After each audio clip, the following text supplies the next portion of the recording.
sense. Join us and tweet your questions at Freelancer Codex. Find us on Facebook at Freelancer Codex, or send emails to freelancercodex@gmail.com. Strap into your javelins and let's drop in.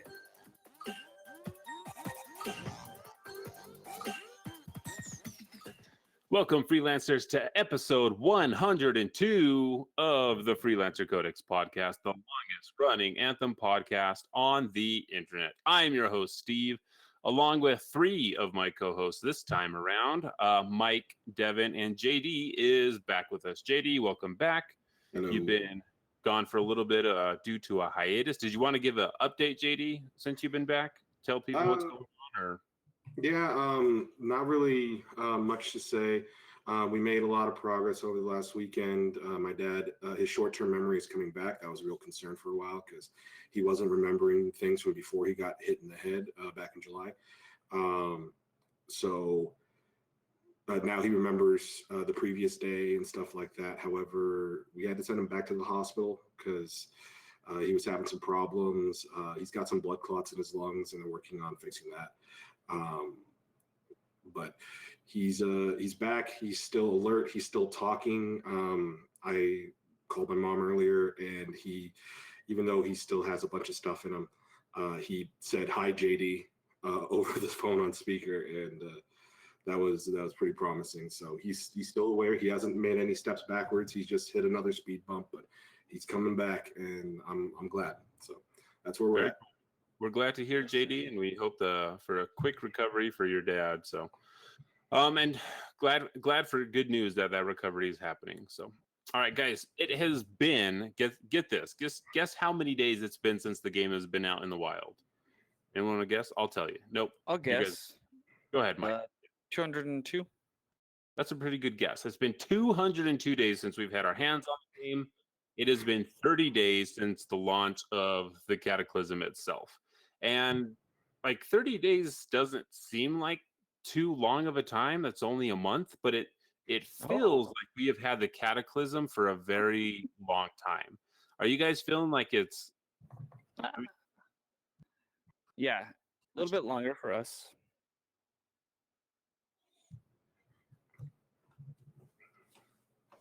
It was a long time. So we've had it. So we've had it for a while. I mean, we've been able to jump into the Cataclysm for a while now in various stages and various iterations and with various rewards and various bugs, and some bugs that are the same and some bugs that are new bugs and just bugs all over the place. So many bugs, it's like a Men in Black movie. There's just bugs all over the place. I feel like Black movie. One of the good ones, or the others that have all been terrible? there's only been one Men in Black movie made. I don't know what you're talking about. Fair enough. Okay, so and we'll get into a bunch of the stuff that has been happening. But first of all, we wanted to thank all of our Patreon members that are supporting us through that program. They're supporting us on patreon.com/freelancercodex. One thing that we're going to start doing, even though Mike really doesn't want me to, we're going to start recording pre-show and post-show, and we're going to post those over to our Patreon listeners, so they'll get a little bit extra.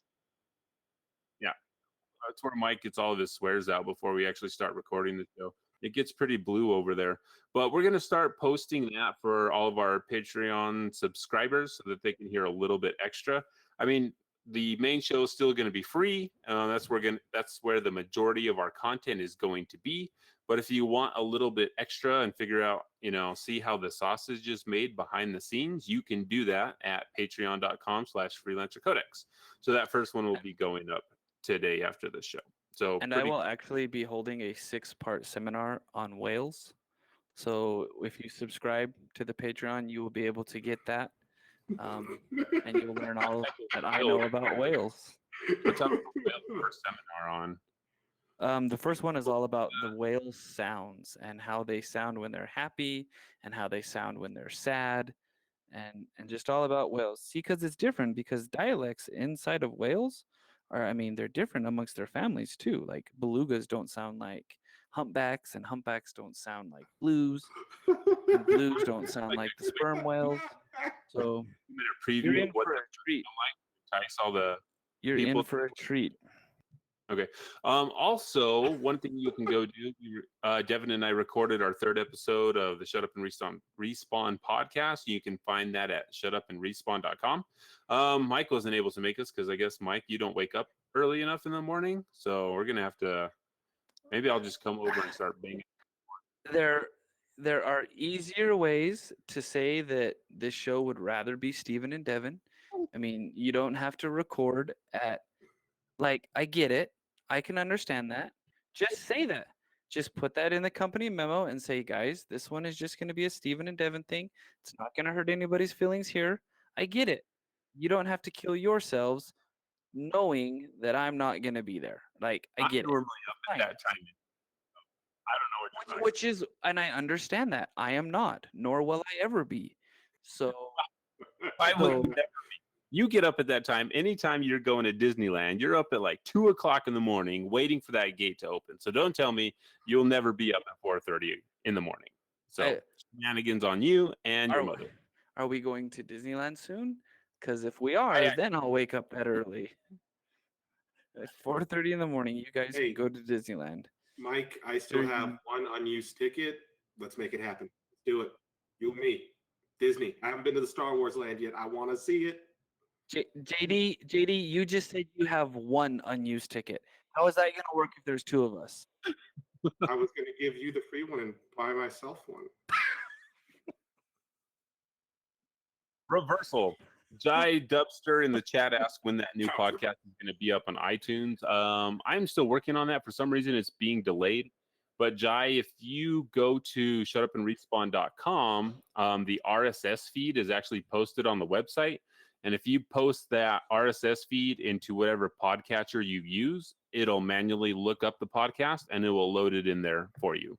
So you don't have to wait for it to be actually like posted. You can just use that RSS feed and plug it in and it'll do it automatically. All right. So let's get into the news. Let's actually housekeeping a little bit. Sorry, just a tiny bit. You can call in at 505-386-7917. Leave us a voice message. If you have any comments, questions, concerns about the show or about Anthem or whatever you want, corrections, you can do that there. And you can email us at freelancercodex@gmail.com for all that stuff. And we'll read off an email we got from a listener today. All right. So real quick, news of the week. We received Cataclysm week number 5. This dropped on Wednesday of this week because Monday was a holiday here in the United States. So they pushed that back a day so people at the BioWare studios could have a little bit of a break, I'm guessing. So in week number 5, they opened up the last remaining event for the Cataclysm, which was the, what was it called? It's the water Sea of pillar. Takaro. Is the Sea of Takara. We call it the water pipe. So all 7 events are now open. In various forms of bugginess and cheeses. A Sea of Takario, apparently you can cheese by yourself just by using the same echo over and over again, which is probably an unintended mechanic of that event. But I guess, I don't know, like we're at the 7th event. I don't know if I'm feeling like event fatigue by just like picking up echoes and putting echoes in places. Are you guys feeling the same way? Like 7th event, it's another echo event. Is it Now, just kind of like, I guess, however, know? echoes are being used in this event. This event also uses weights and shield barriers. So I can understand, Steve. It combines a lot of stuff. The new mechanic of flying up the water pillar, like for me, I can understand where you're coming from, Steve. But it's different enough for me that it's still kind of fresh. I actually did not get to play this one too much in the PTS. It wasn't part of my responsibilities when our group would run through. And I really still am kind of hazy on what I'm supposed to do. I know you need to get 3 echoes up to silence a relic, and those echoes are in things that you need to get out. But in order to get them through the barriers, you have to deactivate them by using the weights or other javelins. And so it's fresh enough and confusing enough to where if you don't do it with communication, it could be challenging and tricky and frustrating. So I think it actually strikes the right balance. I'm okay with it. And to be fair, I actually like this puzzle more than say matching the symbols or the giant laser. I like this one better. Just it might be the arena, how it's built. You know, it's built in a circle. You know Right. where to go. You don't have to fly too far across to get Well, anywhere. you It doesn't. can't fly, right? You can't because it's a suppression area also. Yeah, for most of it, you cannot fly. And I I like this one more than the symbols. I guess maybe just because it came out last. It's like, okay, here and here's finally the last one. So there's not a lot of like excitement to, hey, let's go check out this last one. It's just kind of like, all right, here's the last one. Let's go do it. Figure out how to do it as quickly as possible, and then go on from there. But do you think What maybe do if you the guys- order was changed up, it would be more fun? Like the order of the events, maybe if the symbols were the last one, because that seems to be the most unique. Because there aren't any echoes in that one, are there? No, there's No, it's not. the symbol puzzle is just relics. There's multiple balls. You got to match symbols, and it opens gates. I mean, I think that one's probably just the most tedious because the symbols spawn randomly, and you have to. I guess you have to use your brain. As as as sad as that is, it's like it takes a little bit more thought and time and backtracking to figure out where all the relics go in order to complete that puzzle. And I Yeah. usually do it alone. And on GM3 as a storm, it's really tough to survive in there for very long. And Yeah. it's just kind of like, all right, do this as quickly as possible. This goes here. Where was this one? Go find this. And in the other ones, it's like, okay, I put this here, put it there, and it's done. But the symbols, it's like, okay, where does this go? Is it over here? Is it this one? Nope, it's this one. What was the symbol on the main crystal that I have to explode again? So maybe it's just because I'm having to use more brain power that one just kind of saps me of it. But I Yeah. actually like the Sea of Sicario. Just the puzzle design, I think, is interesting, despite the exploit you can do on it. I mean, if they could fix that exploit, it'd be nice to. It'd be a really nice puzzle to do. Um, but also, I don't know, Devon, what do you feel? And this is something that we were going to talk about a little bit later, but we can talk about it now. What do you feel the balance between puzzles and combat? Do you feel that that's a good balance that we have currently, or is it weighted way too far one side to puzzles?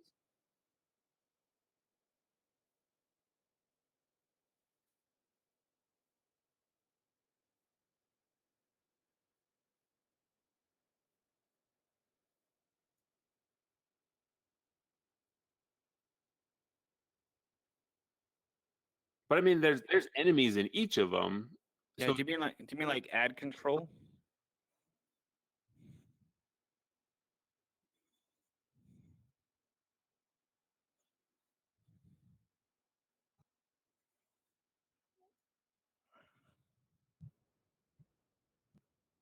and you're just kind of avoiding enemy fire. It's not like you're actively trying to kill mobs.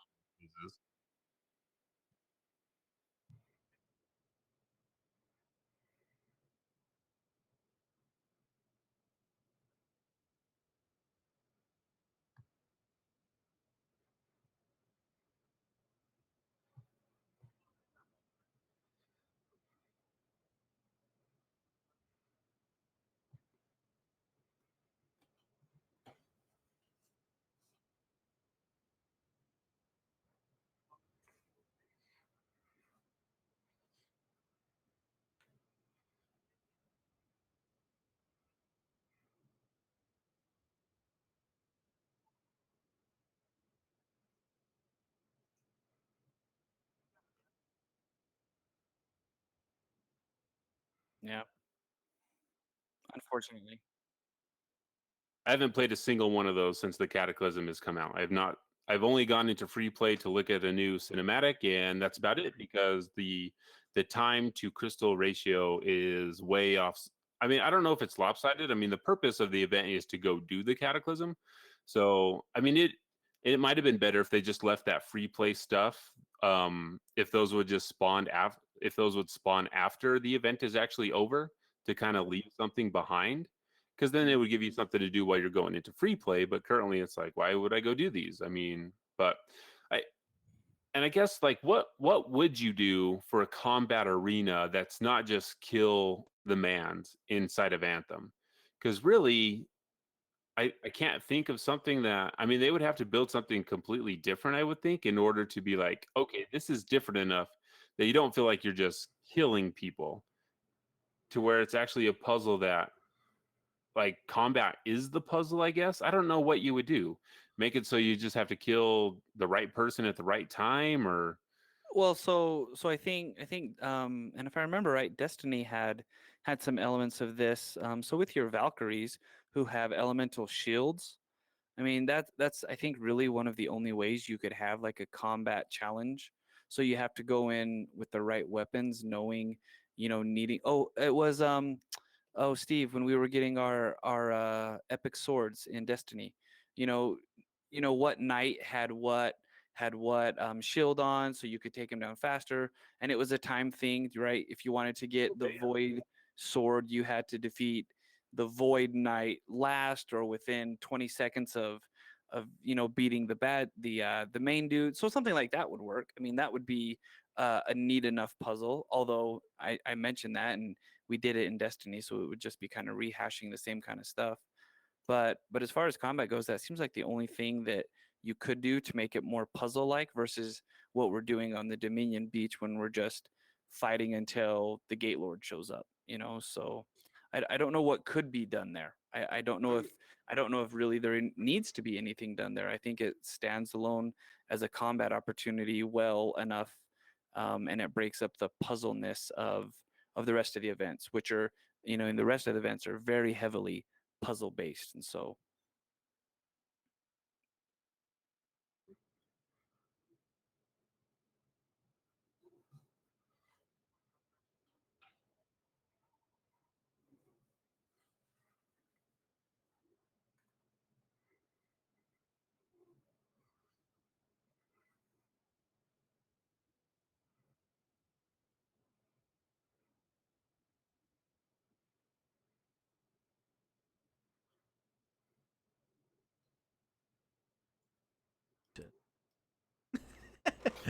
what, you good, man?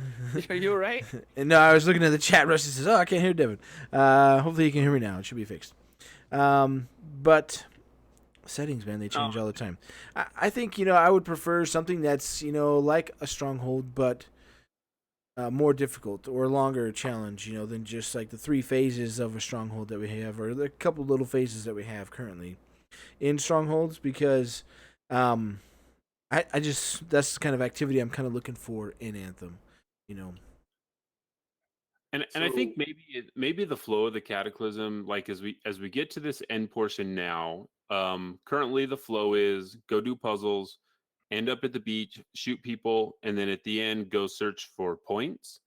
And it's kind of segmented that way, so it doesn't. I've never felt like in the Cataclysm that, hey, you finish this area, you find everything in this area, and you move on to the next one. It's very much go get this, complete this, complete this. You're checking it off the box, you're checking off the list, and then you're like at the very end when you have like 13 minutes left, you're like, okay, now stop killing things and just go farm points.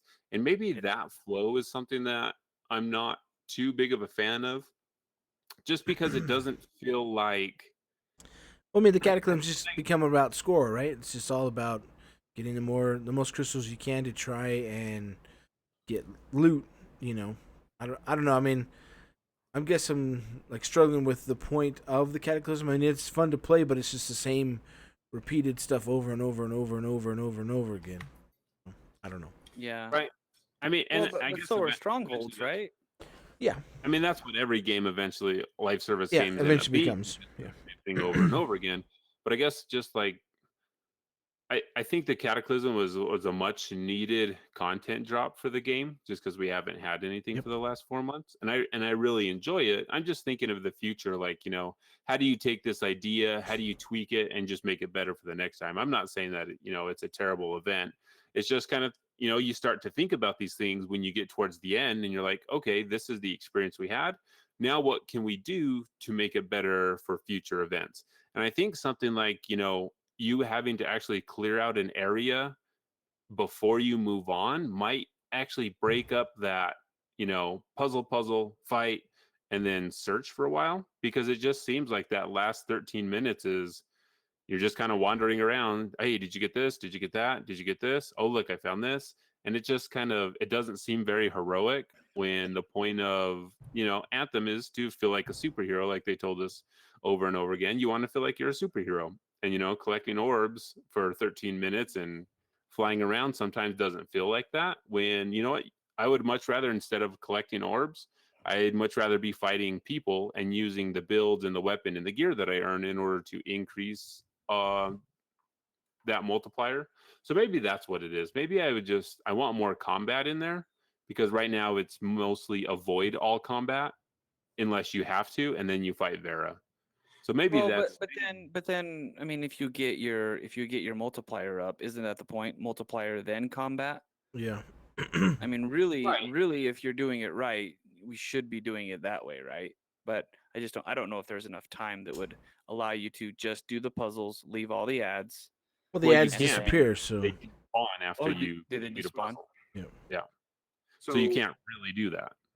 I mean, I'm not sure how much it applies to the Cataclysm per se, but I do know that I've suggested it. I've suggested it to you guys when we were off the air a couple of months ago, and I keep coming back to the idea. I think something, a type of content for Anthem that I think would go very well with not only the lore and the story and the gameplay, would be kind of like a fortress defense mode.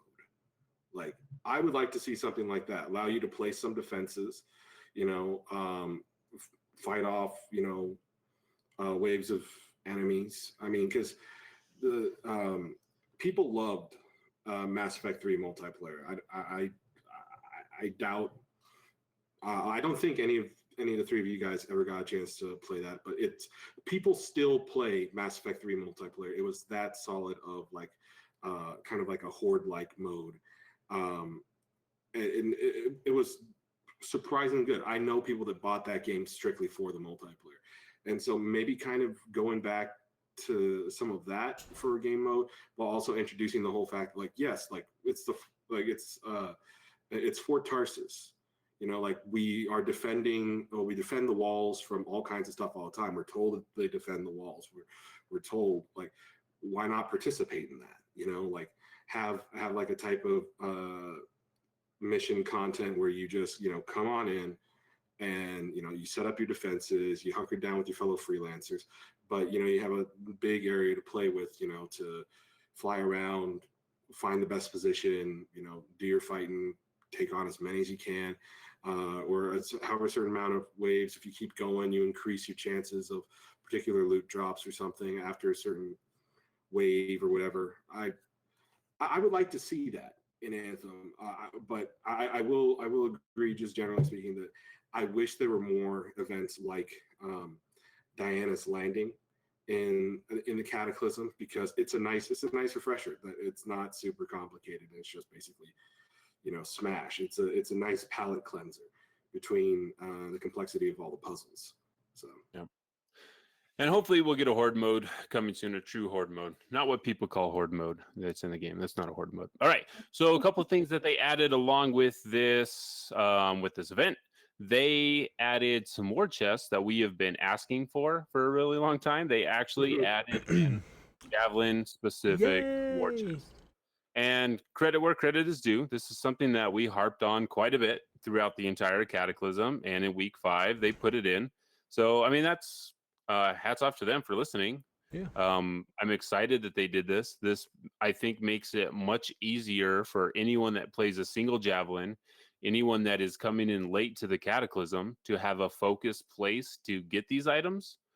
And I really wish it was in there from the beginning, but you know what? Sometimes you can't do that. Yep. It took longer than my 4 hours on a Tuesday to get this done, but it got done. So Yeah, but did you see how much they cost?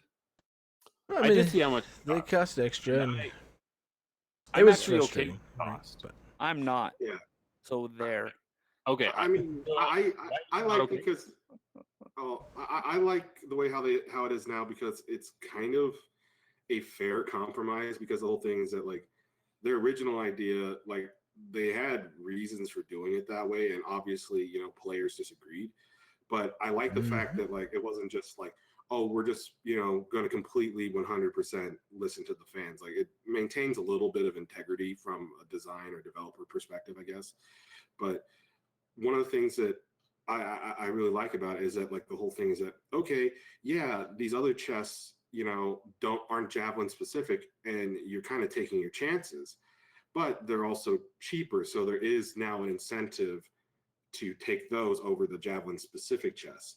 If like for me, like as somebody who plays like basically who switches between 3 javelins on a pretty regular basis, like there's still a lot of incentive for me to go and use those chests as opposed to, like if I was specifically grinding out gear to just improve one specific javelin, obviously I want the javelin specific chest. But like since I'm not really doing that right now, a more efficient use of my crystals would be to use the one that like it's a grab bag. Like I just like that it wasn't just fully like, okay, we're just gonna listen to the fans after like they whine and complain and that sort of thing.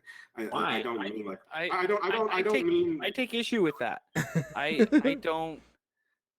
don't feel it. I don't. I mean, I'm not gonna say I don't appreciate look, I that they mean, cost more, but I don't think they should cost more. I don't understand why. And maybe my issues are, JD, are that I'm not sure if the currency the currency system of the Cataclysm, the major crystals to minor crystals, I don't get that part of it. I mean, if you I break don't it down, understand. I mean, it's only 400 more minor crystals to get the specific loot, right? So Right, but my thing is that I don't understand why we have to pay major and minor when the minors come from the majors anyway, and you can just create back and forth. yeah, It doesn't I'll make sense to concede me. that. I would much rather earn minor crystals and major crystals in the Cataclysm and have that major crystal numbers like solid, and that's what I earn, versus just being able to convert back and forth, because you're really just paying the same amount of crystals, um, just in major / minor form. And plus I have to go in and make those, so it's an extra step. mhm. And so I would much rather I'll give you that. go in and do it a different way.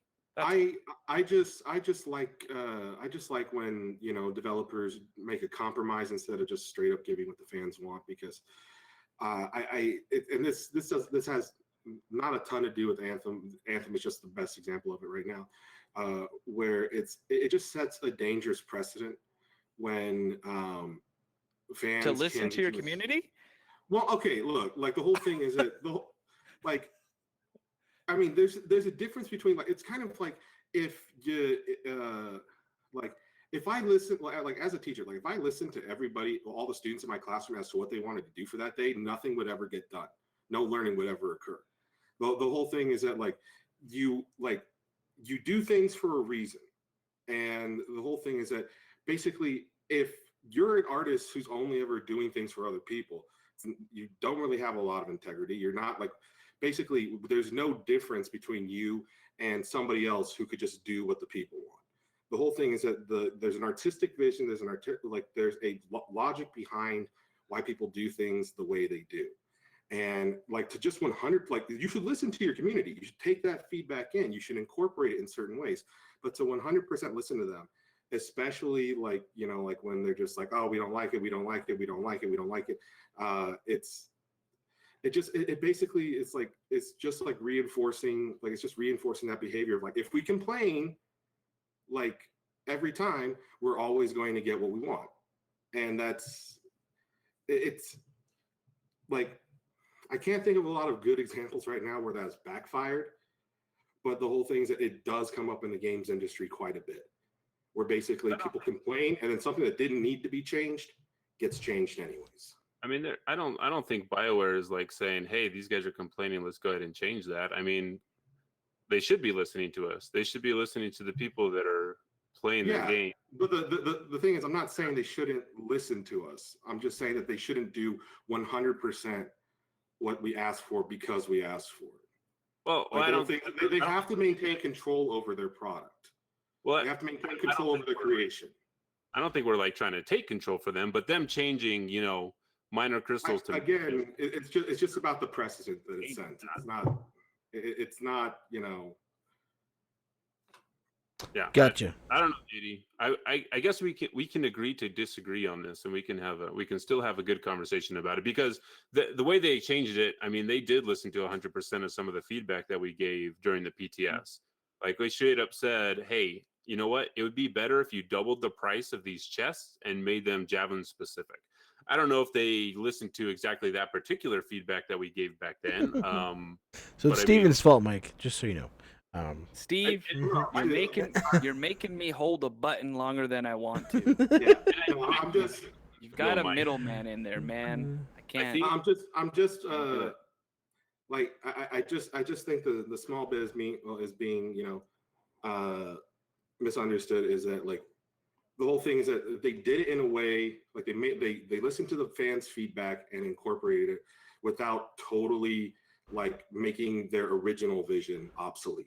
Yeah, so they put their spin on it. I guess that's the part that I don't understand, JD. Like, the original vision is what they put out, right? That's what they gave us. The original vision is what they put out. Like, that is their original vision, and they probably had reasons for it. Do I know what those reasons are, and do I agree with them? No, and not really.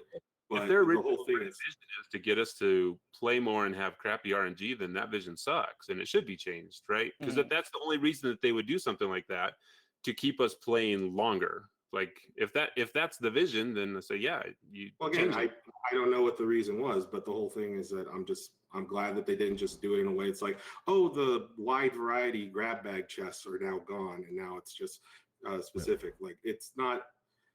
Yeah, it's. I get you. So you're happy they still gave the opportunity of what was still there, but also listened to the fans and didn't just completely get rid of the stuff that they had made already. Yeah.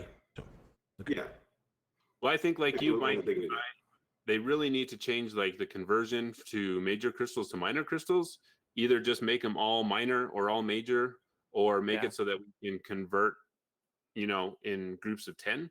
Because converting to major crystals one at a time takes entirely too long, and then or just convert them for us at the end of the cataclysm, right? It's all set. 500 crystals for a major. Just give us that number of majors at the end of the cataclysm. Also, you know, it doesn't seem like it would be that hard.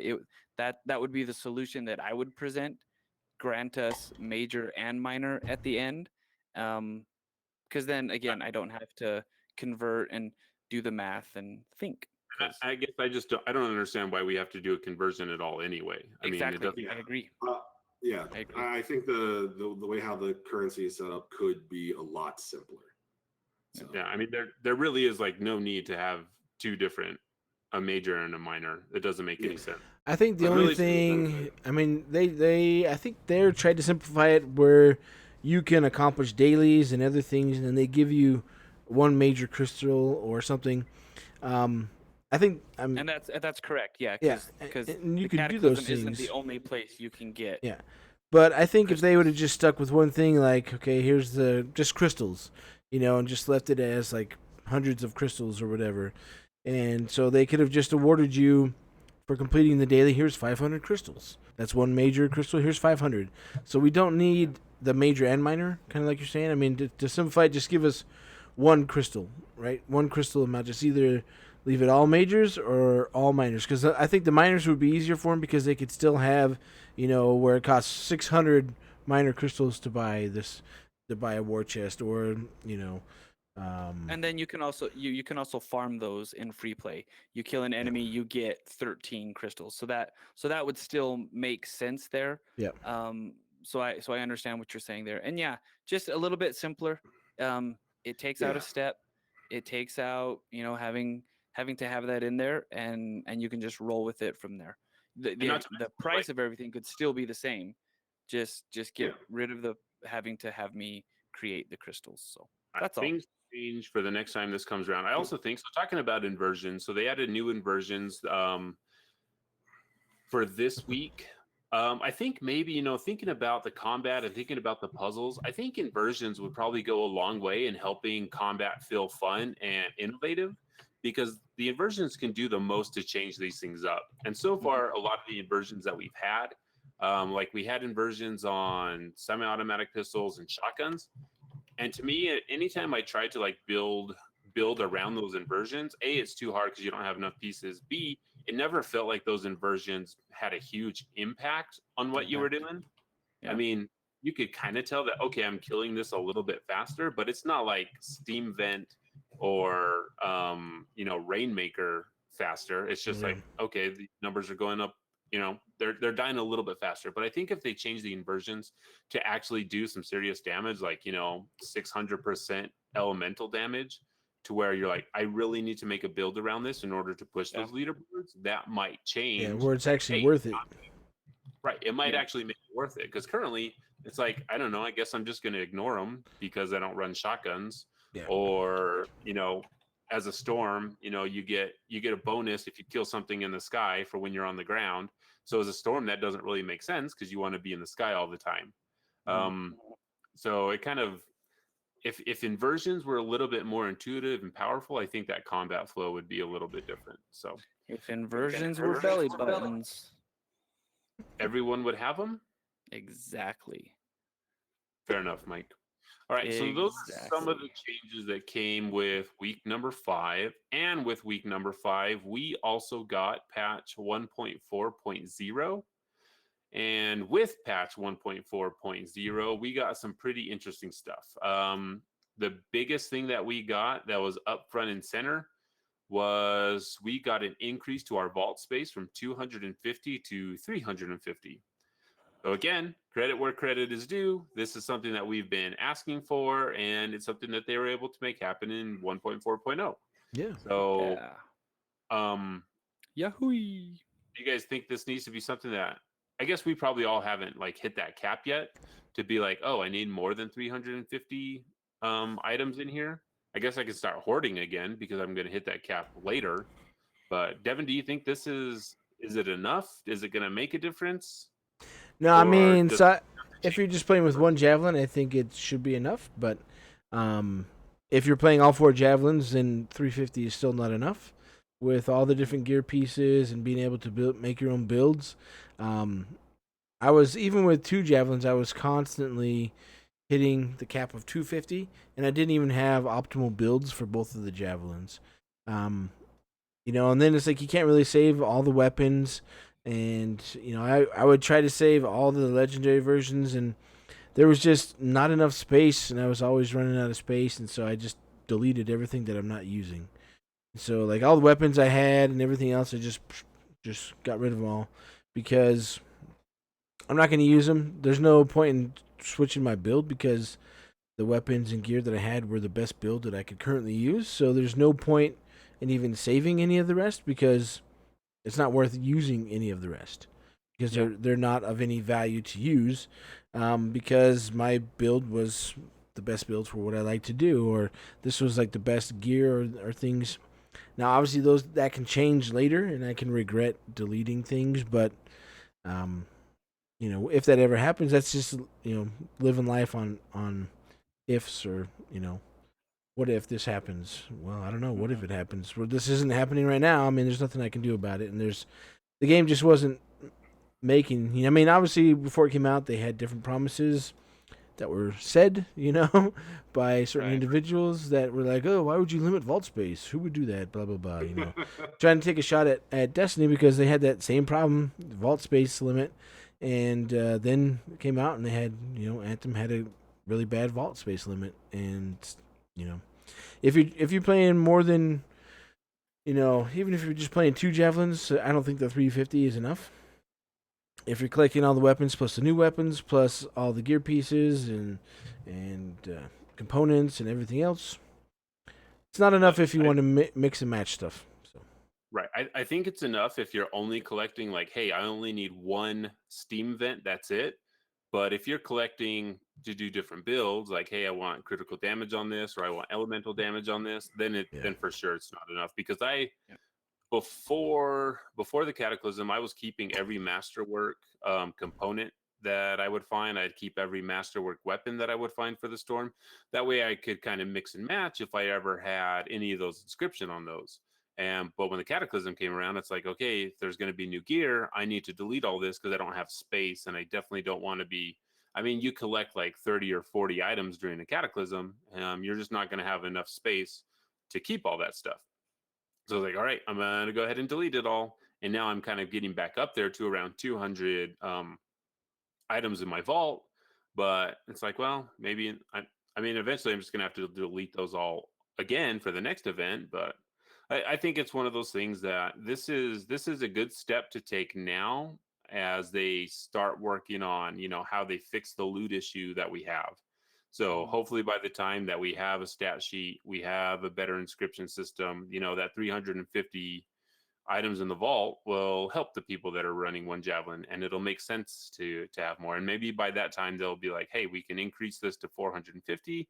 And they just keep going up and up as they see things change. So hopefully good things are coming down the line. Yeah, right? I think that kind of ties into what Casey said in the blog today, which we'll kind of go over here in a second. But I mean, they're going to keep working on the game. Obviously, they have a bigger vision of what they want it to be, and so they're working on it. A group of people is working on it, but they also have the live service team that is giving us updates and different things and trying to change the game for us now as best as they can. So I mean, they're going to continue to do that, and it's just, I think that's always tricky. Like where do they match up? They know where it's going to match up eventually, where they have, okay, everything you've been making is everything the live service team that is making going into what they're fixing on the other side of Anthem 2.0 or whatever you want to call it. And that was the problem with like Destiny when they were doing the same thing, where they had these smaller teams making these adjustments or whatever, doing things, but then you'd come out with their next big expansion or whatever that they've been working on for a year, and that stuff was back again, the same problems that were fixed or something. And so It's tricky. It's a tricky thing they have to go through, so 4 hours on a Tuesday. So other changes that they made in 1.4.0, was there anything else that you guys wanted to really highlight? There's a couple little things that I really appreciated. For example, let's see, where is it right here? I have it written down. Why can I not find it? I was just reading. All right, the storefront icon for the vinyl wrap Mark of Rain was lightened. So I guess it was pretty dark, so they decided to lighten it up. Appreciate that fix there that they put in here. So there's a lot of fixes that came with 1.4.0. A lot of like little things that have kind of been persistent. They did change some of the requirements for the Cataclysm challenges to, you don't have to collect as many notes now. They kind of decreased that number. For the green notes were pretty high. I forget what it was in the past, but they decreased that. I'm still surprised that they have not decreased the reputation required for Champion of Tarsus. To decrease the notes required for the Cataclysm while the event is running. I don't know why that stupid challenge requires so much rep to grind. So much.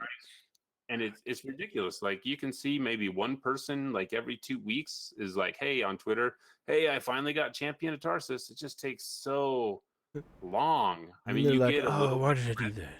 You open a treasure chest, but it's ridiculous. Okay, it's ridiculous. I mean, they've got a lot of fixes, but they also introduced a lot of problems, right? Like, I don't know about for you guys, but when I've been playing on PC, the performance is really bad in the Cataclysm.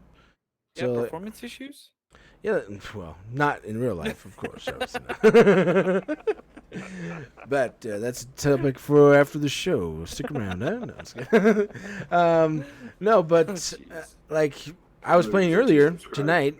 I was going through Cataclysm with just a group of randos, and like my frames are dropping all the way down to like 14 frames per second, multiple times as going through the Cataclysm, and I was like, "What the crap?" And so I even dropped. So I've completed that one, and I dropped my settings. I was like, "Oh," because I just have it on like recommended settings or whatever, and I never really had any issues before, like dropping below 60 when I have it on what the GeForce recommends it for. And so I put it on. I was like, I'll just throw it on low and see how it goes there. And it was the same thing. Like it was always near like 120, 130, and then it would just like start dropping really bad and just stuttering. And I'm like, maybe it needs driver updates. I don't know with their new update if there's something that needs to happen, but Interesting. yeah, it just like it was not good when I was playing earlier. For me, I mean, I don't know if you guys have had the same. Having a new PC, Devin. That's what it sounds like to me. What does it sound? What did you say? Sounds like it's time for a new PC. Oh, new That's PC. what it's. No, I mean, my 1080 Ti is more than sufficient. So it can take care of all the things that it needs to, and everything else is just. I don't understand why the performance dropped for after this update. So That's After this interesting. patch. I didn't feel anything like that in mine when I played. So. Yeah, there's like you said, there's been some other issues. So one of the things that AJ came out with a post today, kind of an update to 1.4.0. He says, "Thank you for all your feedback over the last couple of days following the release of our 1.4.0 patch. As many of you discovered and communicated to us, we have a few issues the team is addressing as soon as possible. The good news is we did not intentionally stealth nerf anything. Stealth nerf is in air quotes. Remember last week when I said, hey, the Steam vent is going to get nerfed? yeah, We thought that happened. So the less good news is fixing these bugs will require a patch, which the team is feverishly working on now. We'll have full details in our patch notes, but here are some of the bigger ones. So these are some of the issues they're working on. Some damage formulas from gear and weapons are not functioning as intended. A lot of people are reporting that elemental damage, melee damage, a lot of stuff has gone pretty wonky. Some support items are not functioning as intended. And Jar's Wrath as well, air quotes, kinda OP. Yeah, we know. Finally, since this may have put a slight damper on this update for many of you, we have decided to extend week number 5 of the Cataclysm an extra week. You'll now be able to play with all the current inversions and seasonal store items exactly as they are until September 17th. Note, as usual, this is not everything that the team is working on, and just a list of some of the biggest reported issues from 1.4.0. If you have additional bugs, you are encouraged, please report them to us on Answers HQ.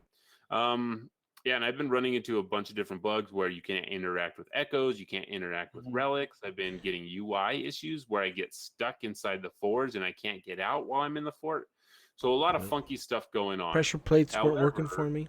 So, However, if the way to extend the length of the Cataclysm is to have bugs, I suggest everyone start reporting every single bug that you find, because I would like people to have been around, because it's going to be tough to see it go.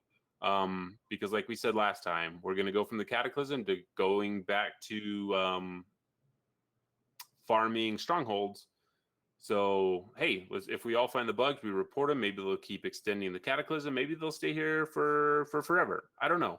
Forever. Because I'm kind of sad that the content that we finally got is going to be going away soon. So, but hey.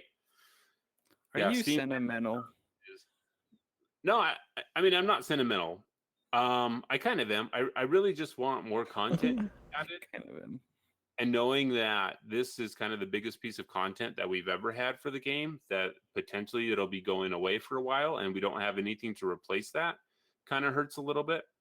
So yeah, I mean, it's tough to see what the landscape is going to look like when it's gone. And speaking of landscape, there has been an update also in 1.4.0 where we had a little bit of a landscape change. If you fly out to the Emerald Abyss, the Emerald Abyss is the closest region of the map to the Cataclysm itself.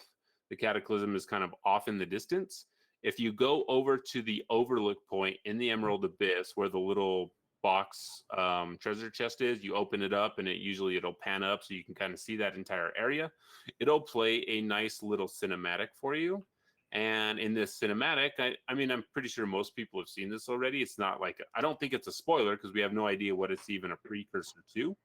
But the giant extension cords that the Shapers left laying around the planet, one of those activates and comes up like a giant python, and it blasts its echo receptacle. It sends out this giant sound wave into the Emerald Abyss, and it puts a crack into the abyss itself. So just kind of wanted to get your guys' thoughts on this. Do you guys think there will be more to this? Is this it? Or is this just like a, hey, that was kind of an interesting thing? Or what do you think this is setting up for, Mike? Well, I mean, obviously we hope there's going to be more, right? Like that's what teasers are for. So hopefully we get more of what's to come and get to see lots of cool stuff. So I mean, that's kind of what we're hoping for. I hope so. I actually haven't had a chance to see the cinematic yet. So I've got something to look forward to. I'm going to go check it out right after the show. We'll do it after the show. Devin, what do you think? Yeah. What is this a precursor to? Are we going to be fighting a giant? No, I think it's just precursor to the next expansion, right? Obviously, I mean, they didn't just like sit back and not do anything, or just everybody went on vacation or whatever. You know, it's hopefully, anyways. Right. But you know, I'm guessing this is just you know, just here's a little tease for what's coming next. You know, where you're going. I mean, obviously the Cataclysm's going to end, and then maybe whatever that is, that event or that content will start, and we can play that. You know, and then maybe Yeah. the Cataclysm or a different type of Cataclysm can come back. And I don't know. The thing that's weird about the Cataclysm is, you know, can they reuse all of the assets that they made there? You know, all the art assets and everything. That the whole general area. I mean, it's in an altered dimension. It's in a different dimension that's trying to take over our dimension, you know, and replace it. So, how do you bring that back and use that in a meaningful way besides just rehashing the story of, oh, you know, later down the road, somebody else has reactivated that old cataclysm or opened up that same dimension? Or, I mean, I don't know how they reuse that content that they spend all the time on making, you know, in a meaningful way. Without making it feel just redundant and we just got done playing this. Why are we playing this again? Or maybe like there's somehow we can, at the end of the cataclysm, we can combine that dimension, or we took that piece of the dimension or whatever and put it into ours somehow, or I don't know. So you can actually go out there. It's very possible that because we got this giant extension cord in the Emerald Abyss destroying it, the cataclysm itself is sucking in our reality into it. So it's possible that that reality can come to ours in a way. Yeah. And maybe Emerald Abyss somehow gets replaced with a portion of the cataclysm. I mean, it would be, I guess, one way they could do it. Instead of our reality getting sucked into theirs, we figure out a way to bring the cataclysm, that area here, and it solidifies in our reality, and it just extends that portion of the map. Yeah. To where you could just fly out there. You can just go out there and free play it. Yeah. Yeah, and you could free play it, and that would make it, you know, that's a pretty big area to add to free play. Yeah. It wouldn't be new, but I mean, you could still do different things to. And they could area. add different enemies and events and other things. Different things. I mean, they could add a stronghold out there where you start the stronghold, or they brought this other. Maybe that's what it would be. Maybe the stronghold would be a cataclysm run. I don't know. I mean, I wouldn't want it to be the exact same thing. I don't know. There's a lot of ways, at least from a narrative standpoint, that they could make it work. Like Devon said, you could just have it, you know, become part of our reality or something, or it could just be like that, like the small reality in there doesn't ever really go away. It just stabilizes, you know, like there's always going to be that portal or something in the Emerald Abyss that will lead you back to the echoes of reality. Although probably you probably won't be able to spend as much time in there.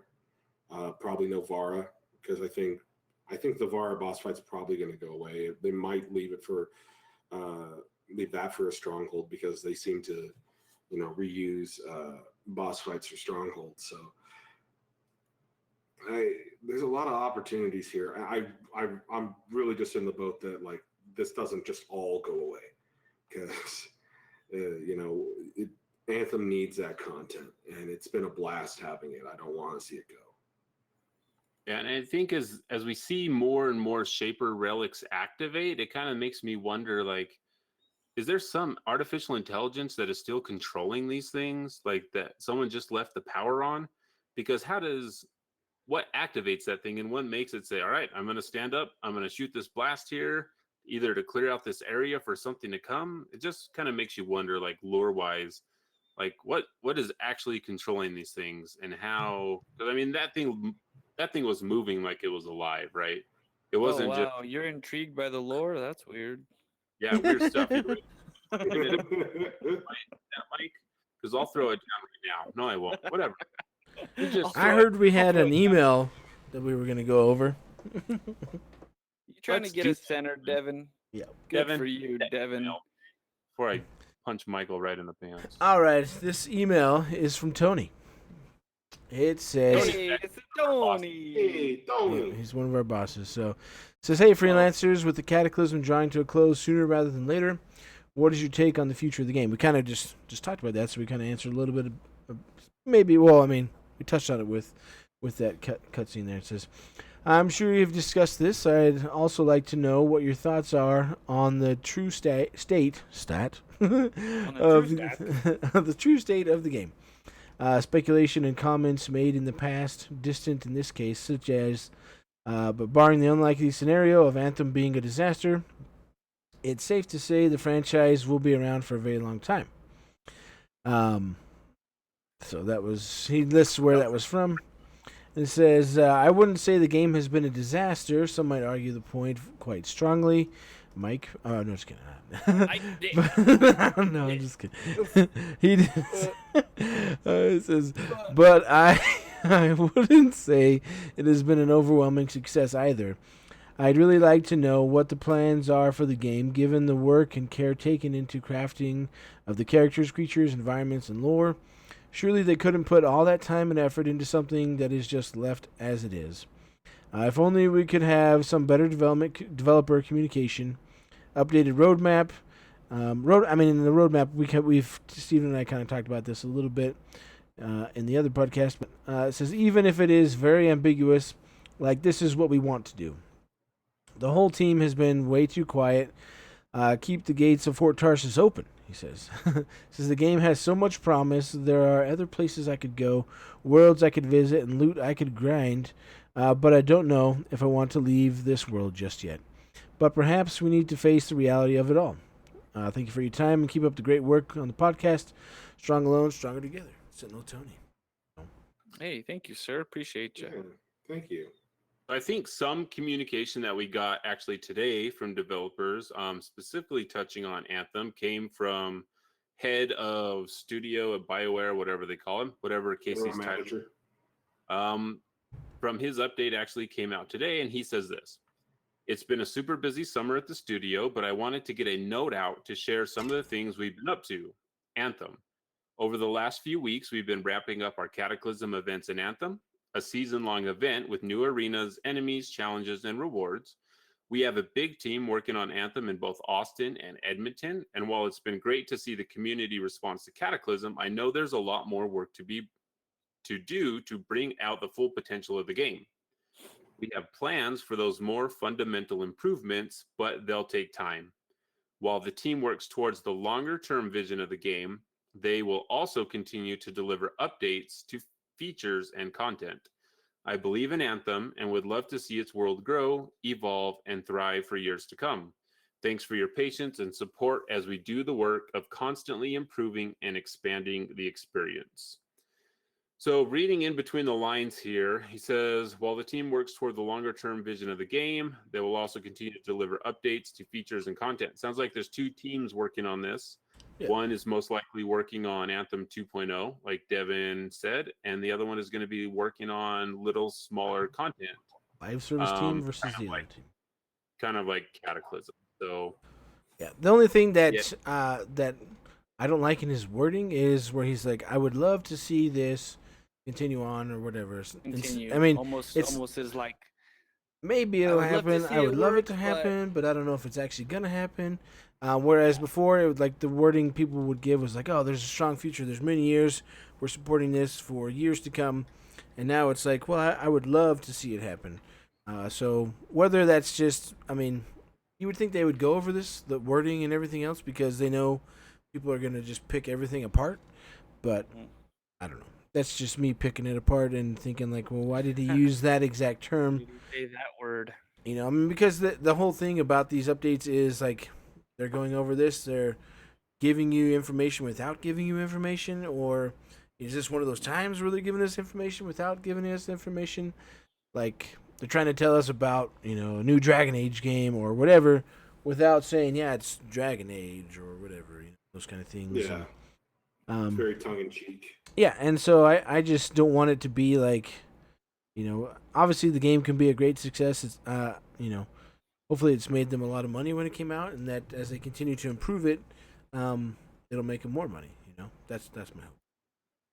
But now I'm just reading this sentence over and over again, and now I can't unsee the wood because when I first read over, I'm like, okay, well, they've You got. can't unsee the monkeys in the sea. I can't unsee the wood, Mike. So, and you can kind of, like I said, they probably have 2 teams working on live service stuff. They've got another team working on hopefully bringing us a stat How many page. people? Teams, A Mike. large team. Large team. I would Dozens of us. Dozens. grow. Yeah, I would love to see it grow too, Casey. I would love to see more updates from you, like we were doing it monthly. I think the last time Casey did an update was 5 months ago. Yeah. So I don't know, think, maybe, you know, maybe vacation. I don't know. I don't know Tony what you talks guys about think. an updated roadmap, and we kind of talked about this in the Shut Up and Respawn podcast. Like, roadmaps definitely put a lot of pressure on the development team. And one of the things I talked about was Sea of Thieves, how they do their stuff. They don't have a roadmap, but they have monthly content updates, and they announce those. Like, basically, they go over it. They kind of tease it, you know, maybe 2 weeks before it comes out, and then a week before the new content comes out, they tell you about it. They're like, yeah, there's new content coming out, and, you know, they have multiple teams working on content, but instead of just laying it out, I mean, they can lay out a broad vision, like, okay, we're going to have content updates every month, or this is when we're going to expect to have content updates. We're not going to tell you exactly what's in those. Don't stab yourself, Steven. It's okay. Don't stab yourself. Oh. But I mean, because they're like, yeah, we're gonna do these updates every month. We're not gonna tell you exactly what's in them because maybe this one group falls behind on what they're making, and so this stuff, instead of promising you this update, we can put in a different one that's maybe ready ahead of time. And so, I think if they did I mean, they're at this point they're kind of going to get. I don't know, crucified or burned or whatever, you know, no matter what they put out, people are going to be upset about it because they want details or they want different things. I mean, people are passionate about the game and about, you know, what they want, but a little bit of communication or a broad, you know, roadmap of, okay, this is what we're going to try and do. About what they spend money on. Yeah, no, for sure. Like, there's an investment here that people want to pay off. I mean, time and money is, I mean, Mhm. that's, we've put a lot of our energy and our lives basically into this game, even in just the hours that we've played it. But I think it just a small, you know, a generalized roadmap of this is when we're expecting, you know, updates to come out. This is the kind of intervals that we're going to try and do for the updates. I mean, it might not always work that way, but they can try and, you know, just give us some general information so we can know when to expect new content instead of just like what happened before Cataclysm, where it was just like, who knows? You know, we don't know. They're not saying anything. We have no idea when anything's going to happen, and that just leaves you in limbo. And so I don't know. Yeah, I mean, I still think a good way to go about, like, well, I mean, first of all, I think a lot of players are looking for even just somewhat of a more concrete reassurance that Anthem, you know, definitely has a future. I mean, now that's been brought up, the wording of that sentence again, like you can't unsee that sentence, and it is like there is a little bit of hesitation in that sentence. And I know, you know, when I was reading Tony's email earlier, that was kind of the thing where it's like, we kind of want to know, or at least like speaking like from how I took it, like we kind of want to know if there's something, you know, worth sticking around for. And it doesn't have to be a concrete, fully detailed, like this is what we're gonna do. I like they did this with Dragon Age Inquisition after Dragon Age 2, when a lot of people were really worried about what would come next after Dragon Age 2 was kind of a, you know, a disaster. And so what they started doing was they, like, at conventions or, online with like posts or tweets or whatever, they would just have like no context given, but little snippets of some of the stuff that they were working on, that to show that it was being worked on. It showed that it did have a future.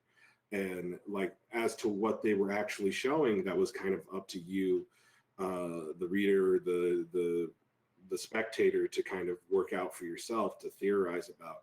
And even most of it didn't actually ending up in Inquisition as a full game, but it just, like, that little bit of like a peek behind the curtain, it provided a lot of reassurance. And while also it was kind of like the gaming equivalent of behind the scenes stuff that was talking without actually ever saying anything. Yep. So one of the interesting things on the website currently under acts, so there is currently an Anthem, next week in the Cataclysm, and then this week in the Cataclysm.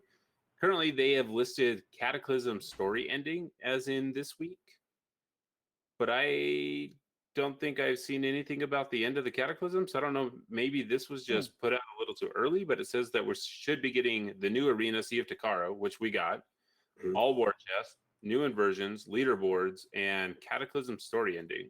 I wonder if this was just updated incorrectly. It was probably updated, and then they're like, well, we need to push it out, and they just haven't gotten around to fixing their website. I mean, they've done that multiple times, with their kind of roadmap type stuff.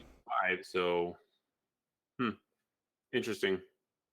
Because no, Phaeton, the cinematic that we saw with the giant extension cord, it was not the end of the Cataclysm.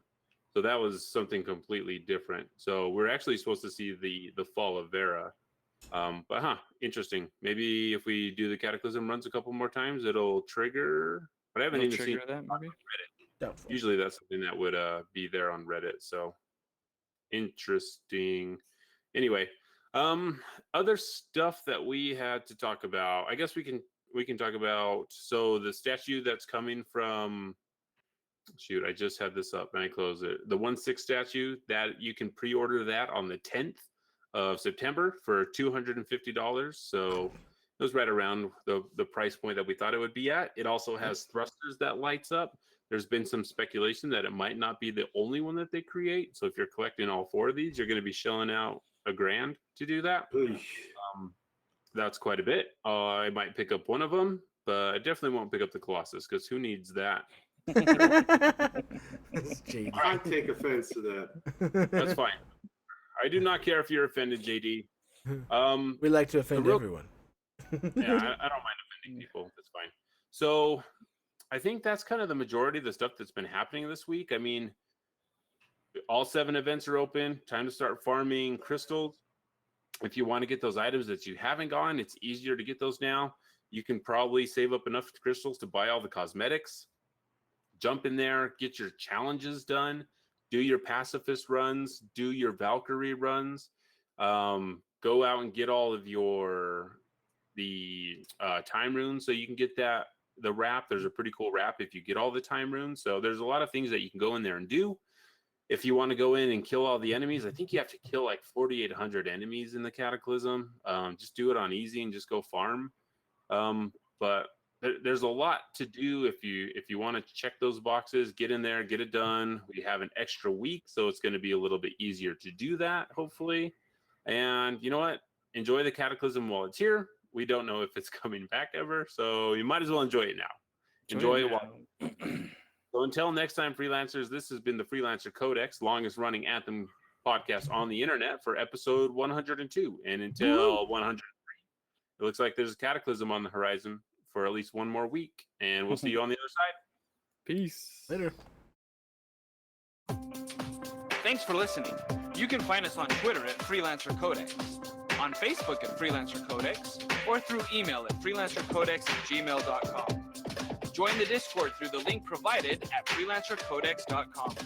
Our show will always be free, but if you'd like to send some support, you may do so at patreon.com/freelancercodex. Our individual Twitter handles are at Stephen Lamson, at mlamson25, at Neverfear, and at JD the Joke Dealer. Freelancers, It's time to get to work.